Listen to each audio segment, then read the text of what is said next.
This topic is on personality disorders. We touched a little on those things, especially the obsessional people in the last one. So it is something beyond that, and it's an interesting category. And perhaps here it's, even though it is now noted, it is sort of prevalent across the globe in sort of in the same rate, and it is prevalent everywhere. We, in our clinical practice, we don't see, I didn't see many of them, in fact, either as a student or as a later as a registrar or a senior registrar. But of course, we see them coming, presenting with other comorbid disorders. So that's how they come to their attention most of the time in our culture.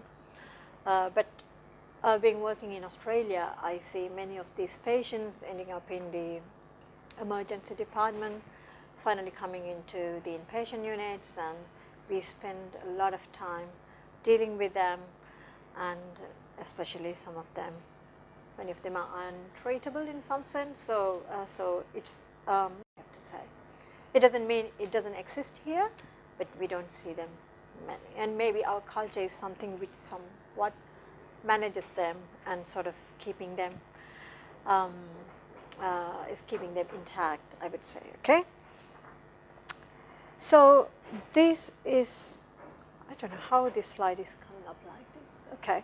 So this is just the definition of personality. This is from the ICD-10.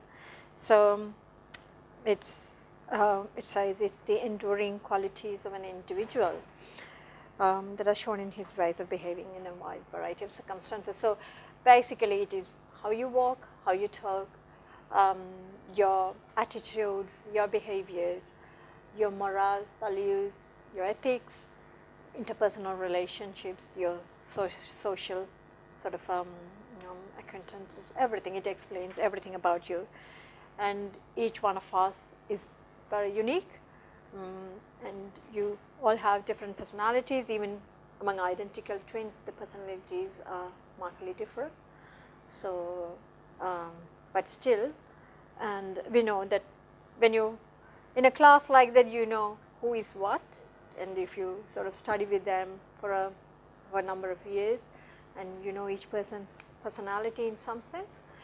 But here we talk about a disorder where it has crossed the boundaries, the normative stuff, and then so that's what we are going to see here.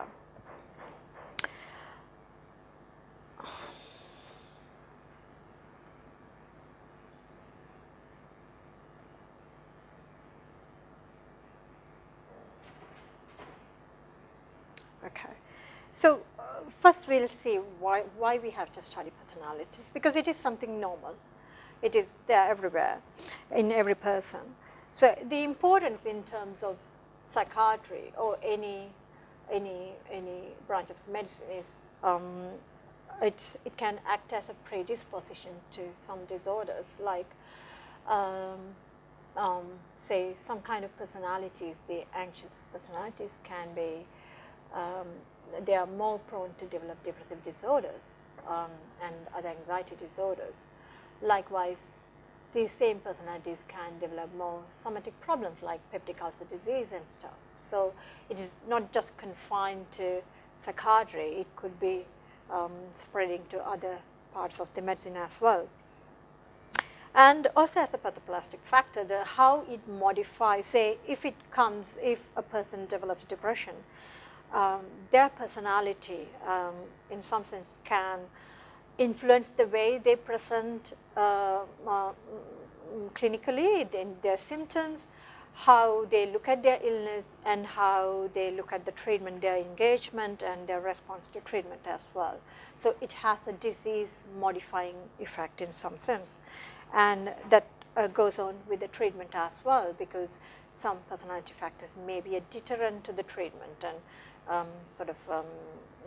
how they engage with in the therapeutic alliance, and how they engage with the treatment and the compliance as well.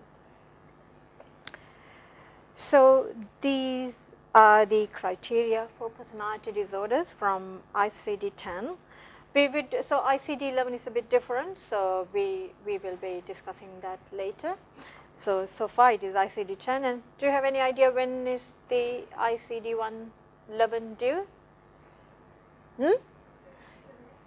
Yeah, they expect latter part of this year, but I doubt it. Maybe 16 and maybe 17 even. So, but it will be there. So it's obviously concerned that you need to know about that, because it is practiced here, whereas I use more DSM-5 there. But we'll have a look at it. So it is enduring disturbances. So they are longer lasting, and they affect many areas of a person's personality. It is from their attitudes, their behaviors, their interpersonal relationships, and their social functioning can all be affected.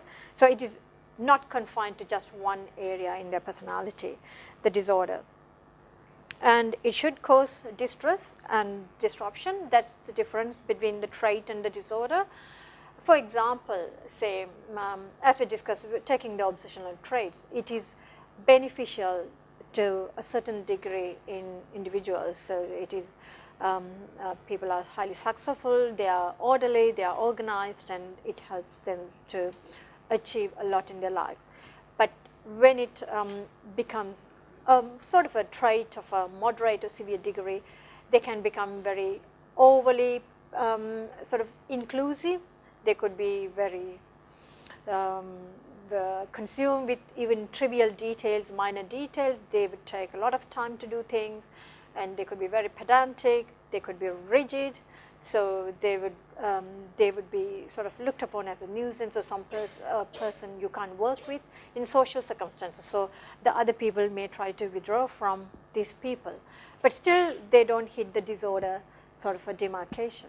So so these are different. So the traits, in fact, can be in a minor degree, they can be beneficial. Say histrionic traits in a minor degree, they are good entertainers, and drama and theatre, and they could be good, very interesting speakers as well, and they may make good politicians sometimes. But if it is something more than that, of a severe degree, then they may be very self-dramatizing, very frustrating to other people to watch, and say even when they present clinically, this theatrical behavior, sometimes it may be very hard to even determine what is the true problem there and what is the sort of a behavior on top of that, which is called histrionic overlay, historical overlay. So it's a bit, so there are different degrees in the trait. So the point is, at a minor degree, it would be beneficial, but when as it increases, then they become a nuisance to themselves as to other people. And personality disorders, they are pervasive, like they affect all aspects of many aspects of their life, and they are inflexible. So once they have it, usually it would be there continually, and they manifest from childhood and adolescence. So we don't diagnose personality disorder before age 18, because personality is something which develops as a child and then as an adolescent. It is of the belief by 18 patients would fully form a personality, but that is now debated now, because personality is something looked upon as continuously evolving through our lives. We are not the same at 30s compared to 20s sort of thing, so we evolve all the time. So this is somewhat sort of a debated. And ICD, the exclusion criteria is it shouldn't be due to brain insult or any other psychiatric disorder. So again, epidemiology. So previously it was thought it was 10 to 20% of the population. Currently there are different numbers. So it is some of the recent reviews say it's around 4 to 5% in the community, in the sort of general population, but in patients presenting to psychiatric settings, it may be as high as 15% sometimes. And the male to female ratio, if you just take personality disorder, it's 1 to 1. There's an equal sort of a risk, but Some personality disorders are sort of variably distributed among genders. Say, for example, antisocial personality disorder, who do you think will have more, males or females? Men, yes. So, in prison population, in sort of among criminal offenders, you say men highly represented, and many of them having antisocial personality disorders, whereas it is of some opinion the histrionic personalities are more, sort of anxious personalities are more among females. So, but in general it is of equal distribution.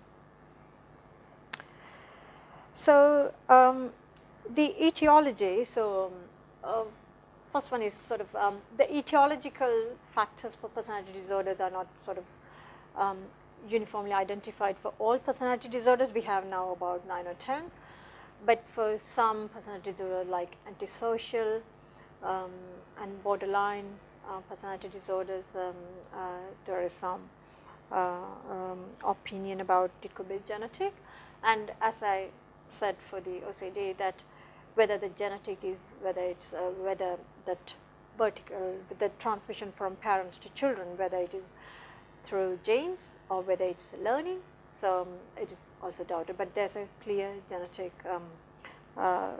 predisposition in terms of etiology, but it is not as high as what you saw for schizophrenia or OCD or the other things. And then the neurotransmitter disturbance, are you aware of any serotonin, dopamine, glutamate? Have you heard about any association between personalities? And so in terms of, especially again, there's a lot of research on antisocial personality disorder because they become more a danger to other people as well. So they are concern of law and the criminal justice system. So they found that there could be serotonin dysregulation in these people, and sometimes they respond to agents plus antipsychotics as well to sort of control their behavior. So it's sort that there's sort of that impulsive nature could be related to serotonin dysregulation. And brain pathology, yeah, thought on, have you heard about? So for even for the OCD, we talked about some of the brain regions associated with OCD pathology. Likewise, the frontal lobe features some sort of a syndrome, like some sort of a damage, can contribute to personality disorders, and sometimes even in epileptic patients with chronic long-term retractable epilepsy. It is not a diagnostic criteria here, or one of the part of the diagnostic classification, but they develop certain kinds of personality, like sticky, rigid, sort of inflexible kind of people, and sort of they can become overly involved, overly inclusive, sort of that sort of personality. And also in other courses we'll see later that other mental disorders can also predispose to development of certain personalities later. And even Huntington's chorea, they say that after some years of illness, then they develop this sort of a sticky type of personality. So these brain pathologies can cause personality disorders. Then the developmental causes, what do you think about that? What could be the development of when a child develops? What could be the sort of factors there can be causes of personality disorders? Parenting, yes.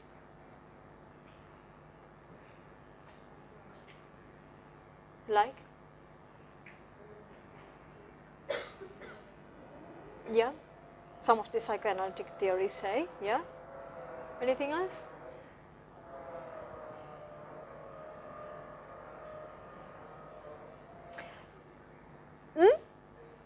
Yeah, they could be part of the brain pathology, and they can, even childhood epilepsies, long-term epilepsies can cause that. So the developmental courses, if we just take the psychological aspects, especially the parenting. So one is child's temperament. So if you and child sort of, if you in pediatrics, you would child psychiatry check, you would learn about there are easy children and there are difficult children even as infants, and there are children who are securely attached and there are children who are insecurely attached, and their response to parental separation would differ.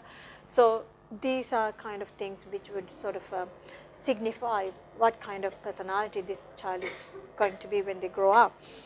And also the parenting, especially again the antisocial, they have found the parents had more antisocial tendencies, especially the father, and which is usually combined with substance abuse. So so that could be, and also the adverse circumstances in early in life, like emotional deprivation, physical abuse, sexual abuse, and emotional abuse, emotional negligence, those things, and also poverty and sort of a material deprivation can in fact can affect the personality in the future, how the child is going to be. Especially the sexual abuse has a major sort of etiological association with the borderline personality disorder, and to a certain degree with histrionic and antisocial personalities as well.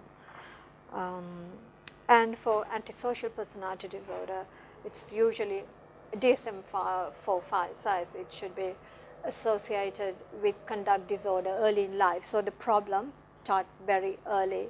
In fact, they start to show those features very early before becoming a full-blown antisocial personality disorder later in life, right? So this is not what we are going to discuss today, but just to show you the personality disorder need not to be the genetic, those psychological factors, that it could be due to other organic brain disease. We discussed before, the epilepsy and sort of frontal lobe tumors and all those things. For in those cases, you may see a later onset of personality changes. We don't call them personality disorder, they are personality changes due to organic brain disease. And severe mental disorder, the schizophrenia, long-term schizophrenia, can be associated with kind of a personality changes in some patients, in their social interactions, and those things. And also they found enduring, long-lasting personality changes after some catastrophic, disastrous sort of experiences, like it may be associated with PTSD sometimes, like torture victims, people who had experiences, who were prisoners of war, and from what we see and hear these days, and even after the Vietnam War and stuff, they have found these personality changes in people who had gone through that kind of long-term trauma. So, so these are the categories of. So this category system was was from the DSM-4, where they had these 3 clusters, whereas ICD-10 doesn't talk about categories, but in a way it gives you some sense and easy to remember when you look at these cluster sort of a system. And in DSM-4, you would have known that actually personality disorders come under axis 2. So they had this axis system. So axis 1 is the primary mental disorders, from schizophrenia to affective to anxiety disorders, whereas in the axis 2, they put the personality factors more to indicate it's more of a pathoplastic nature. But in DSM-5, they scrapped it, so it's back to all disorders in one group.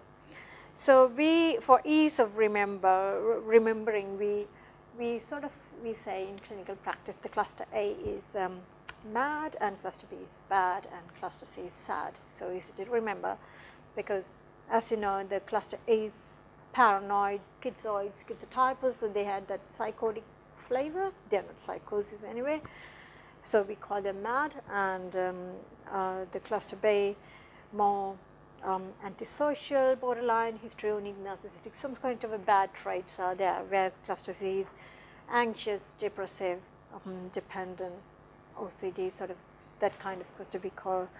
We call them, for ease of remembrance, to cluster C. And I put the brackets on because schizotypal is in ICD-10. Where does it come under?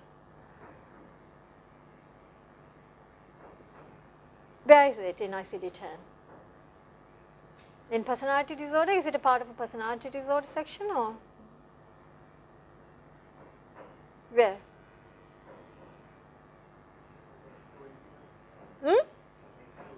Yeah, it's under schizophrenia, and associated disorders. So, because there have been evidence in the past that schizotypal patients have first-degree relatives with more history of more risk of schizophrenia or more prevalence of schizophrenia. So they thought it's more related to that, and some of their features are also more related to some sort of odd eccentric stuff.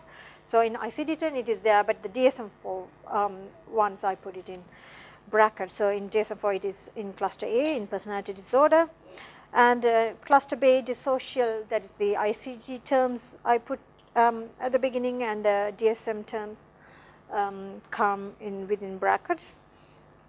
And the narcissistic disorder, personality disorder, is not part of ICD classification, but it is part of DSM-4.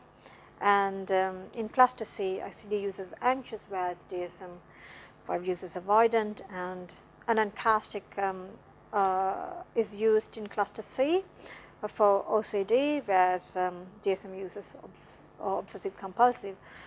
ICD uses anancastic because because when you say obsessive compulsive personality disorder, we sort of automatically link that to OCD, which is not necessarily the case. So those are two separate entities. So to break that sort of association and to reduce the stigmatization, the ICD uses the anancastic personality disorder type terminology. So if we look into these personality disorders one by one, so these are the features of paranoid personality disorder. I wonder whether here in this setting we don't see many patients with personality disorder, and especially the paranoid personality disorder, it may be very difficult in terms of differential diagnosis, because some of the symptoms may look more psychotic or delusional disorder, or even a bipolar type of picture. So they are always suspicious about others' motives, and even minor, even innocent gestures from others may be misconstrued as something suspicious. Why they are doing this to me, and why they are saying this to me? Is there a meaning underneath? And they try to read between the lines. So they are always suspicious of others, and they always think that others are there to undermine them. And paranoid means self-reference, so that is the major component of that. They think everything in relation to themselves, and they think that it's all others are envious of them, and they are going to do something to bring them down, right? And they don't trust people, even their own family members and spouses, and they wouldn't confine their secrets to anybody, so there is no close confidant or anybody, so they tend to keep things to themselves. At the same time, they could be very sensitive to criticism and even constructive remarks from other people, so they will sort of misinterpret them, and they become, even if minor harm happens to them, they become very resentful, and they hold grudges, and they would try to take revenge, and also sexual jealousy. There could be morbid jealousy, and sometimes it may be because these patients, they don't have insight, so they wouldn't admit that they have a problem in terms of personality. They wouldn't recognize that at all. So it may be the spouses who bring them to the clinic saying this, he is displaying features of morbid jealousy, spouse jealousy, or even the employers might ask them to go and get yourself checked, because he may be mistrusting other employees, his colleagues, and causing disruption in the work environment. So, and there are two types of these people. One type is more active type. They are the ones very revenge taking, and holding grudges and always accusing other people, picking up fights, sort of, and those people are more litigious. They will threaten people, as they will sue them, and they will take revenge, and they might take people to courts as well even. So they are more litigious, whereas there's another portion which they are more passive. They think other people are doing everything to undermine them, and they become very depressed, and why this is happening to me, and why me, sort of thing, why everyone is against me, sort of. Those people, they sort of sit back and they are confined to their own environment. They wouldn't take any active step to take revenge, but they become more and more withdrawn and depressed. So there are two sort of categories here. So the next type is schizoid.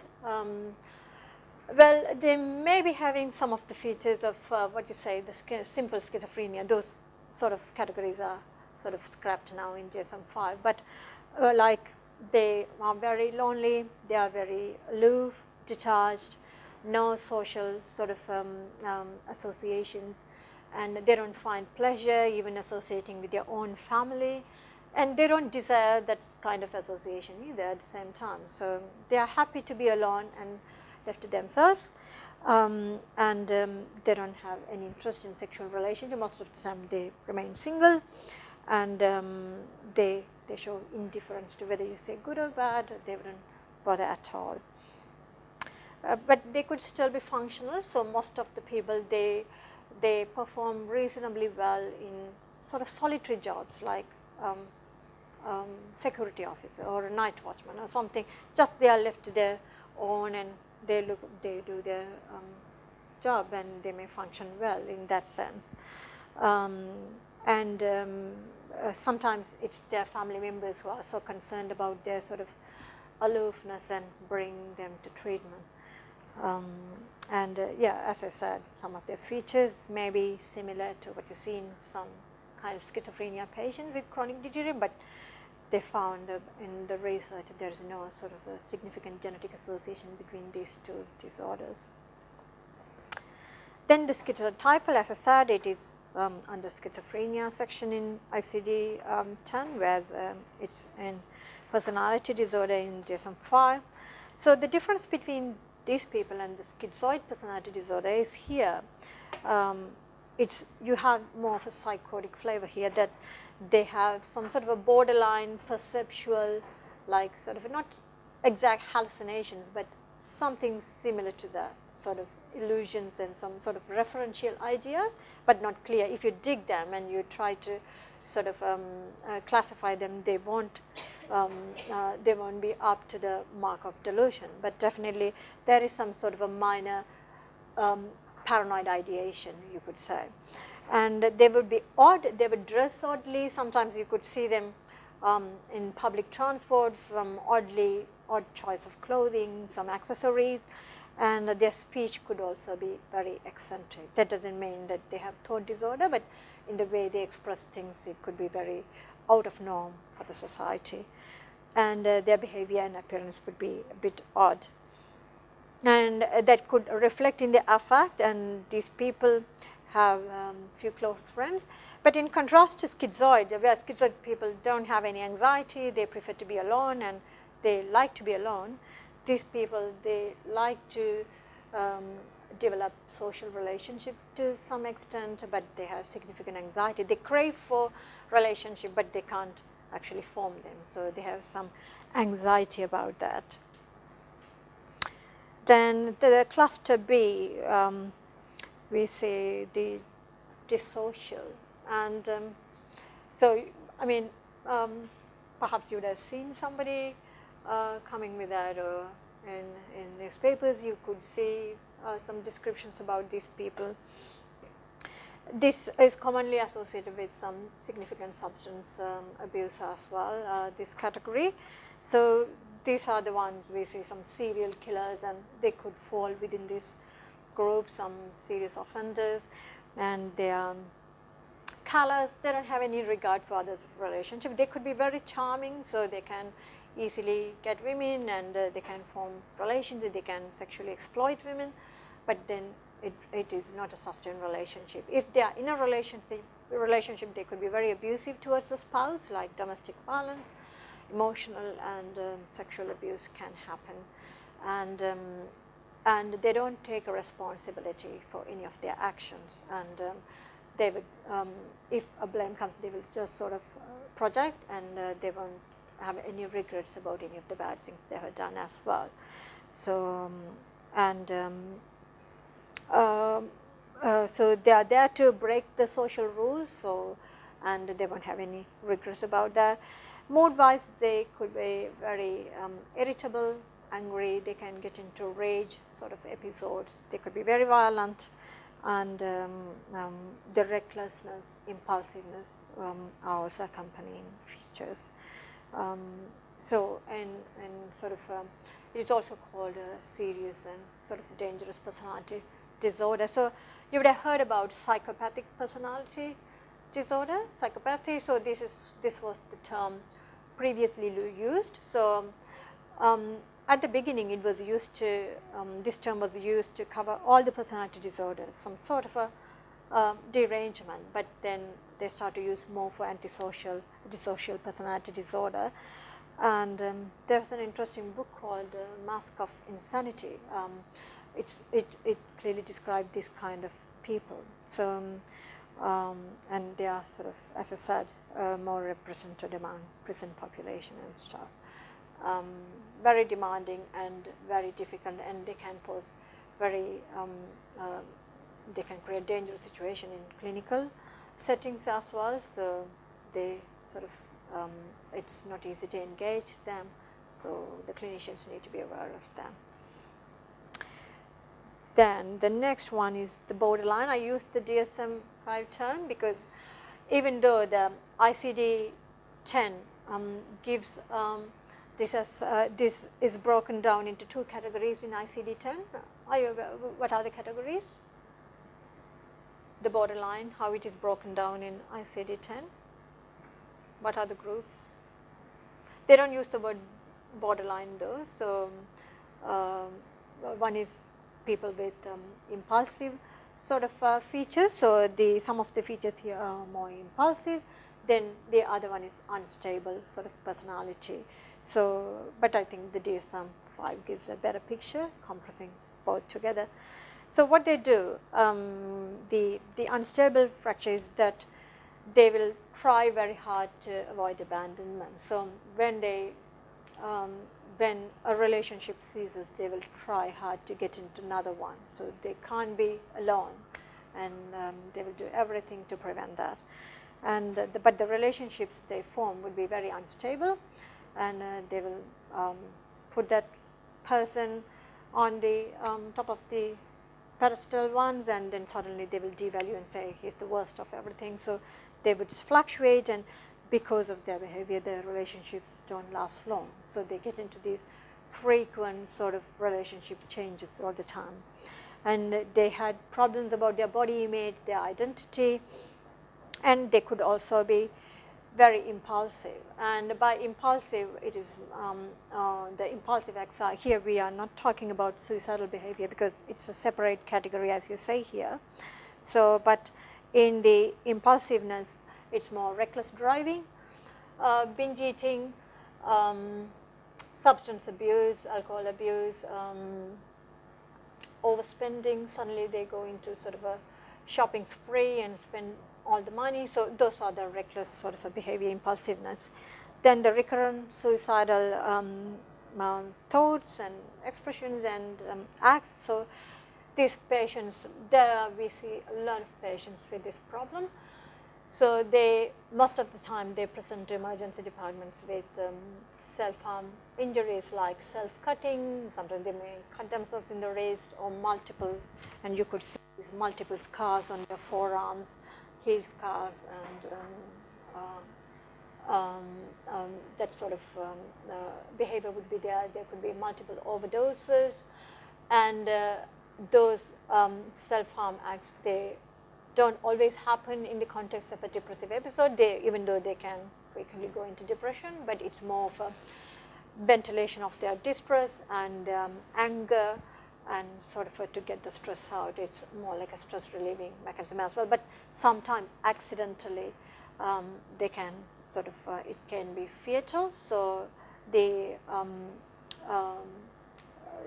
mortality rate among these patients due to DSETs are somewhat elevated compared to other personality disorders. So there could be some accidental fatalities, and they have these emotional dysregulation, so their affect would fluctuate. So it would fluctuate not in days to days, even within hour to hours. So in the morning they are good, then suddenly they would crash down and become very dysphoric, suicidal, and depressed.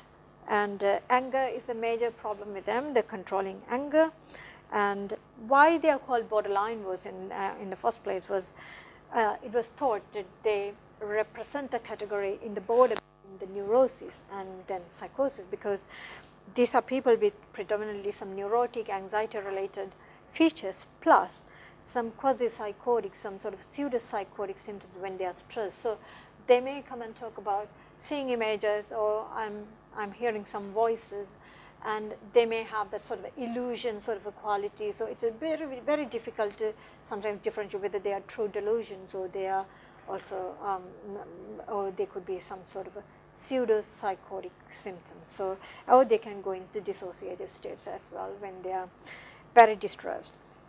So under the unstable category, you can put the abandonment, about the relationships, about the identity disturbance, then and also the affect instability and the emptiness, and then in the impulsive category in ICD-10 comes under these impulsiveness, suicidal behavior, and sort of anger problems and the rage problems come under. So ICD actually had broken down, but it's they don't have one personality or other. Usually it's sort of it's mixed.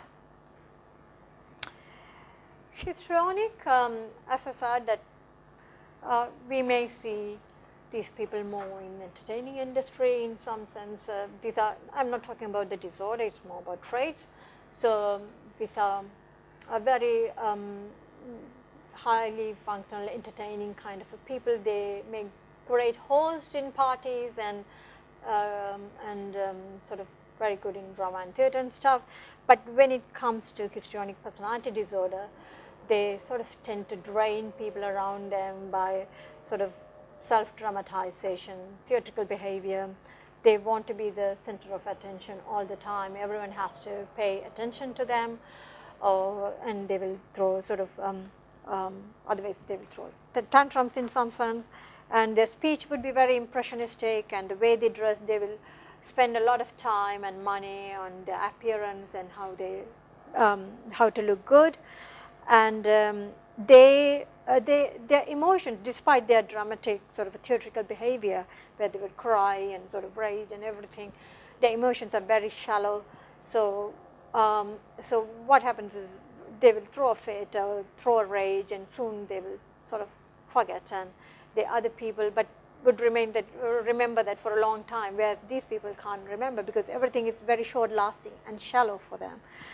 And likewise, because of these things, they get into relationships, and the relationships also very shallow and short lasting, and then they break eventually. But these people would perceive their relationships are very intimate and deep, whereas actually they can't reciprocate the other people's, the spouse or the other person's emotions to the same level because of their shallowness.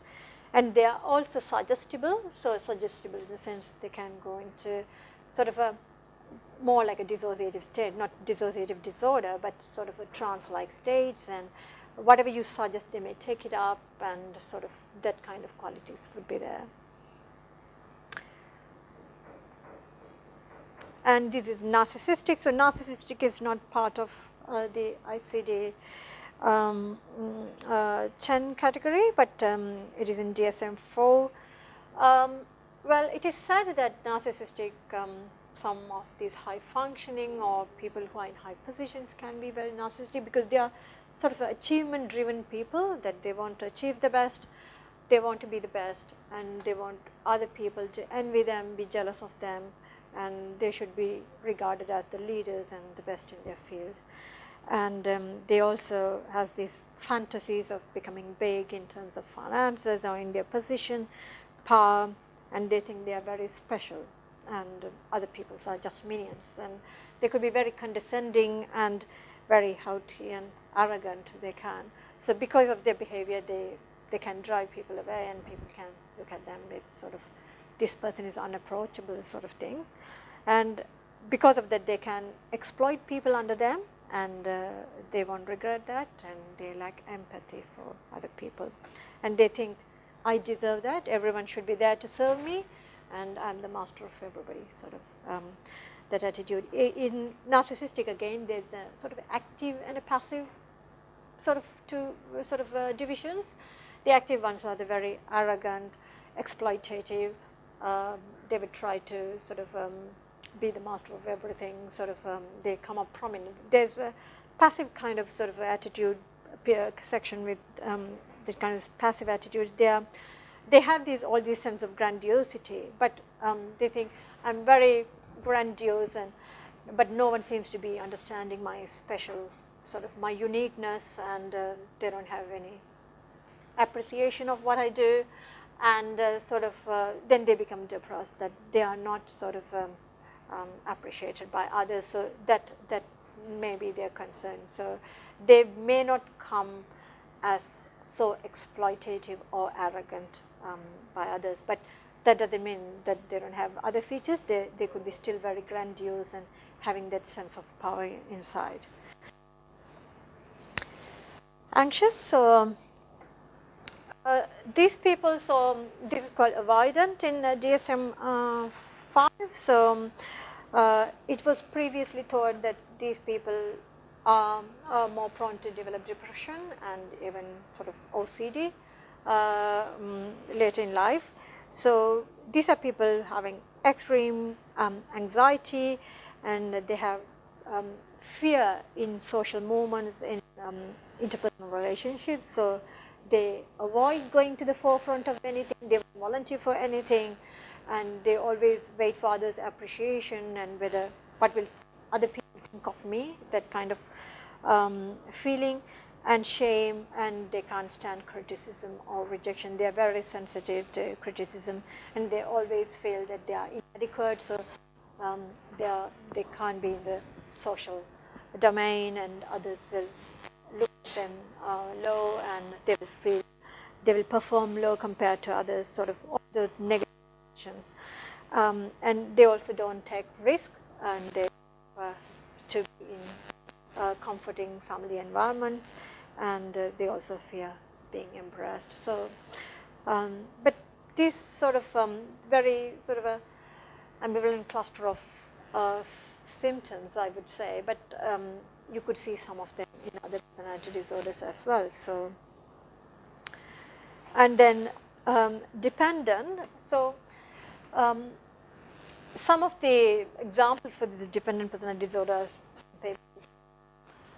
women staying in abusive relationships with some kind of a borderline, histrionic sort of mixture of symptoms, and these people they look up to somebody and they want that strong, say, man in their life to, it's not just women, I'm just giving an example, person to take decisions on behalf of them, and they could be very ambivalent when it comes to taking decisions, and they would say, they would look up to that other person for all the advices, that person should be there to provide everything to them, and they may look very helpless, even though they are very demanding in a passive sense. They wouldn't go and actively demand, but they would look very helpless, so you would be drawn to helping them, and finally they will become dependent on you more and more to a point of draining the other one.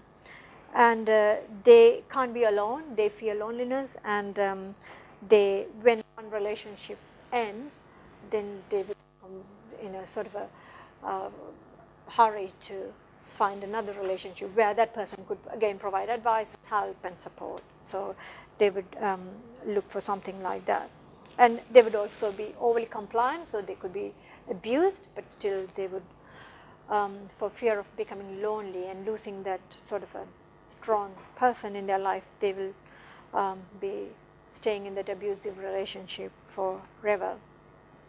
And this personality was also linked with depressive manifestation of depression at some point. So the anancastic, we discussed about it a little bit before. So these are the people, even though some of the features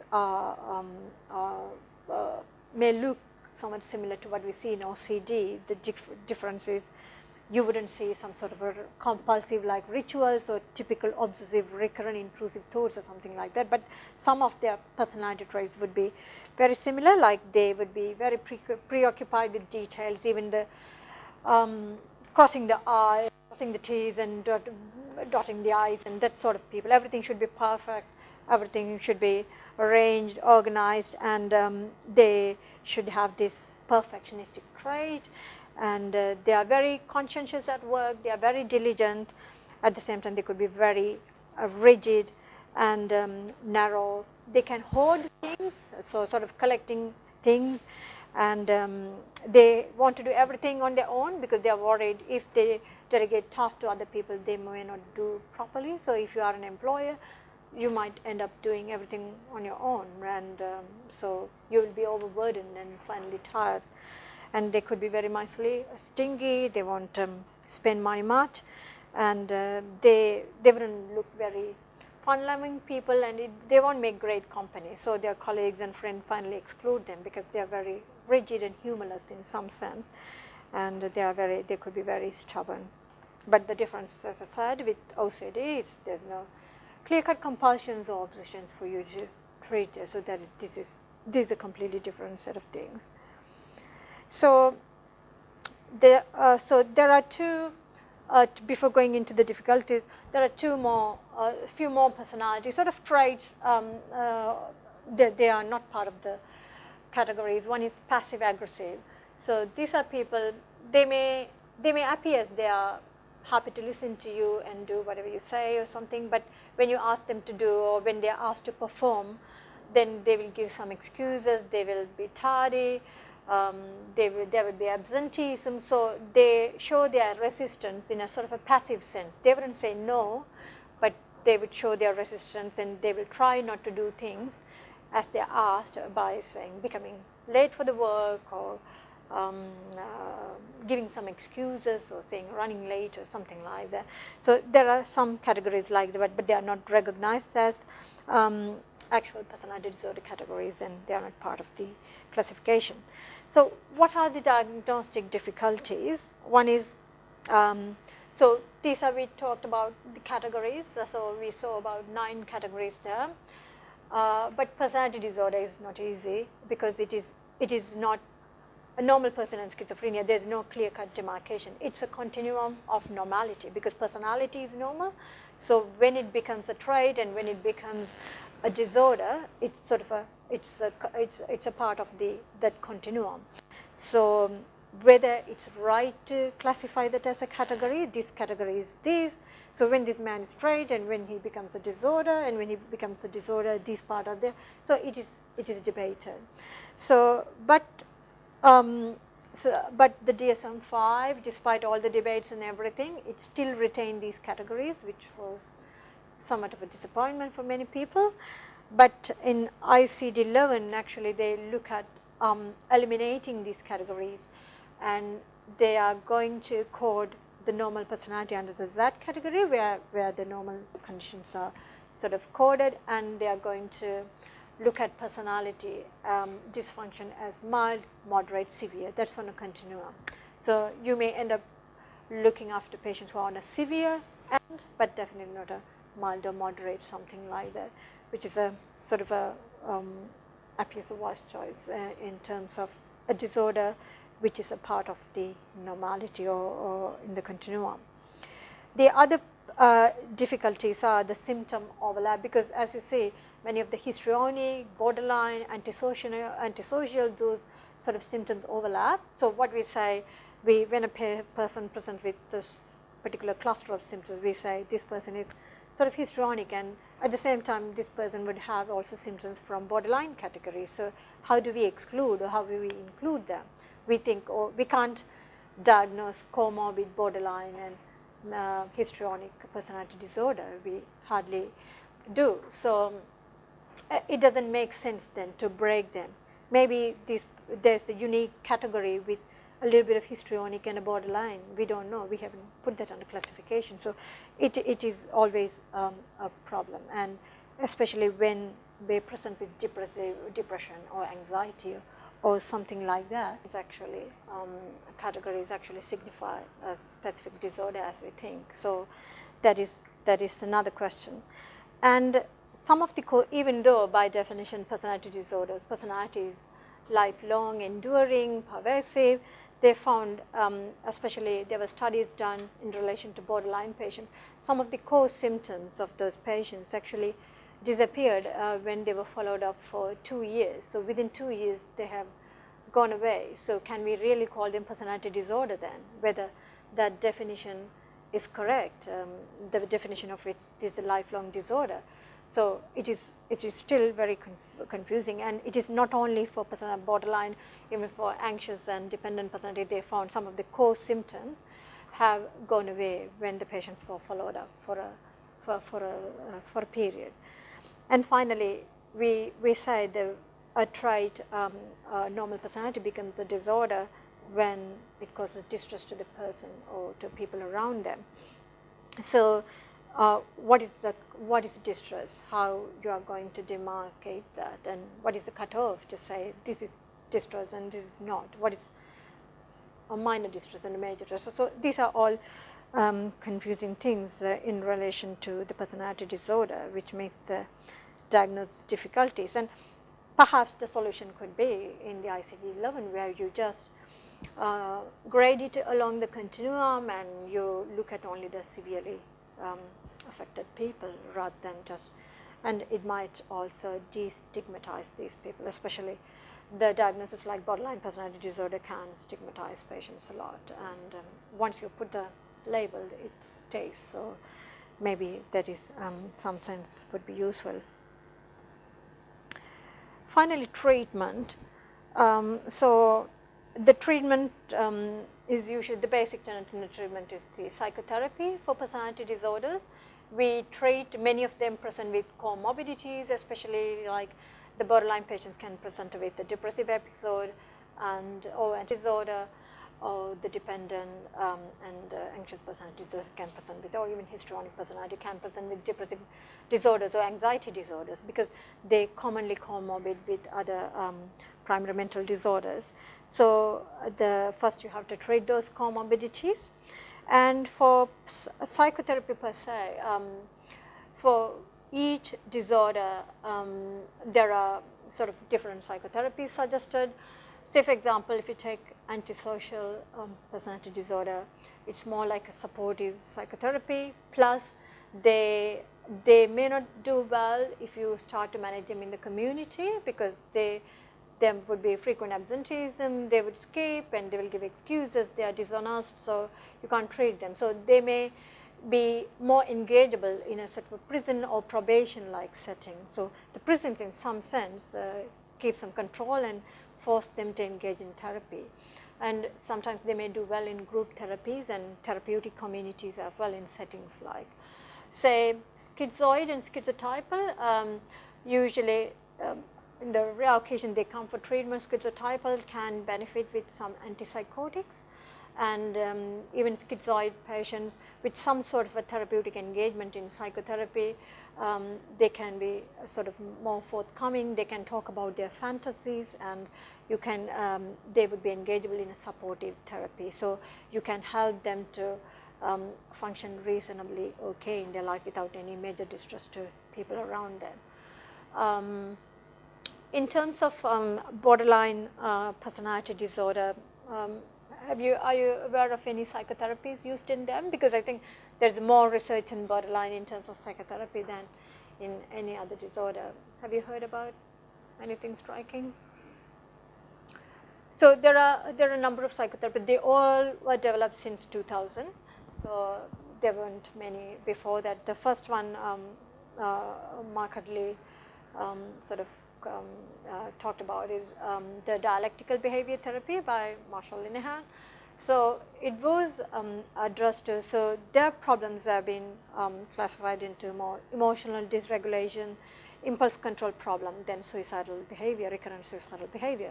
So initially it was proposed this behavior therapy actually addresses all three sort of domains, but lately it was found it was more successful addressing the suicidal behavior than the other two.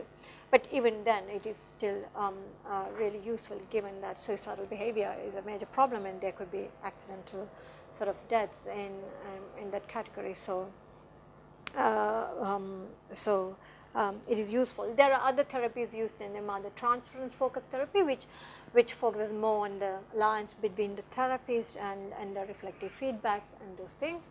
And also there is this mindfulness based therapy, we call it MBT, which is based on these Buddhist principles of mindfulness, focusing on here and now rather than going into the past and the psychoanalytic assessment of the past. Especially these patients may have some traumatic experience in the past, like sexual abuse and stuff. So the mindfulness focuses on here now.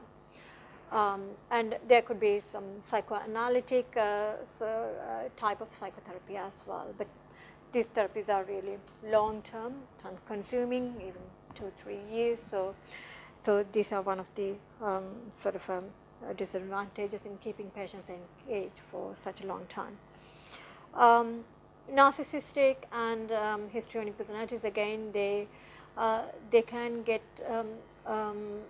to some extent better with supportive kind of psychotherapy, and not so much into sort of a psychoanalytic kind of a therapy in that sense.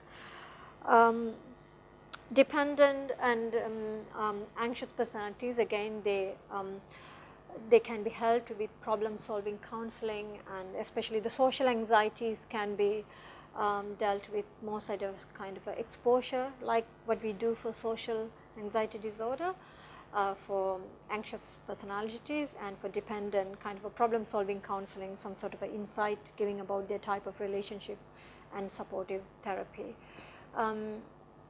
Obsessive compulsive, usually they don't come in that sense to the treatment, but again, some of the principles, the supportive psychotherapy, sort of a more like giving insight into how their behavior affects other people and to make some adjustments in their day-to-day sort of a behavioral manifestation would be helpful.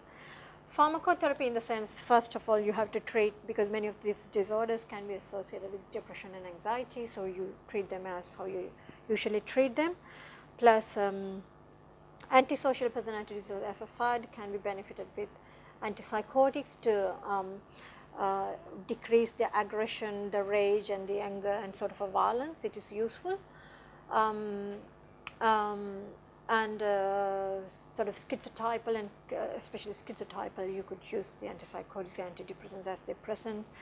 And in borderline patients, we prescribe antidepressants if there are serious suicidal attempts and there were some depressive episodes. But because one of the core symptoms is this mood dysregulation, sometimes they could benefit with mood stabilizers like sodium valproate. So it could be beneficial. And anxious avoidant, again, if they present with depression or anxiety, you could treat them with the medication. In terms of prognosis, so as they say, the core symptoms disappeared and they sort of relatively progressively function better in their lives. And some people, you may see them going into crisis situations again and again, and they may present with recurrent depression or anxiety sort of things, and they may come into frequent contact, especially borderline. Clinically, we see a lot of patients with antisocial traits and borderline traits presenting again and again with violence or sort of more self-harm behavior and stuff. And we usually make the hospitalization short because they crave attention as well, and when they are in the hospital setting, nurses around them, doctors fussing around, and they may tend to come again and again. So we keep brief hospitalization support during the crisis, and then sort of discharge and sort of community follow. Most of them are followed up by general practitioners rather than primary psychiatric services. But they could be very draining on the resources and because of their frequent presentation. The antisocial and many of these personality disorders can also present with substance abuse problems, which you have to treat, or eating disorders as well, especially the borderline histrionic categories can present with eating disorders as well. So prognosis is variable, but as people age, many of these core symptoms sort of they mellow down, and especially the antisocial patients, when they reach their 40s and 50s, the offending rate would be less, and they can normally function well and remain without any problem in the society. But there are other features like the lack of empathy, the abusing others, and those things may continue. So they may continually create problems in their relationships and their family life, but they won't get into the radar of the criminal justice system or police or any violence or sort of things. And even borderline patients, with time as they age, usually their self-harm behaviors come down, and they reasonably try to function well within the society. So it is said now, as patients age, usually the prognosis becomes more favorable with time. And in general, the cluster C, the anxious and the dependent and the obsessive compulsive personality disorder patients, they have a better prognosis compared to the other two categories. So it is said. Anything else? Anything I didn't cover? Any questions you want to ask? Any doubts?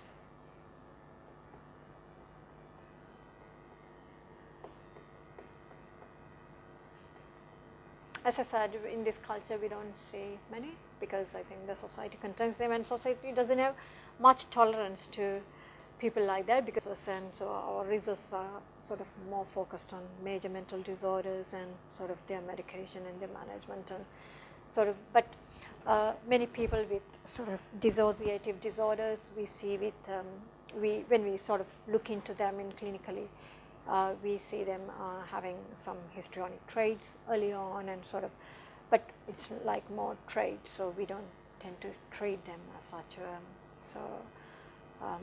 Actually in my practice here, I wouldn't say I see many.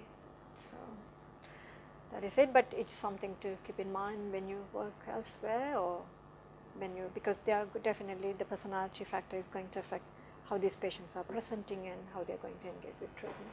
Okay. All right. So I'll finish.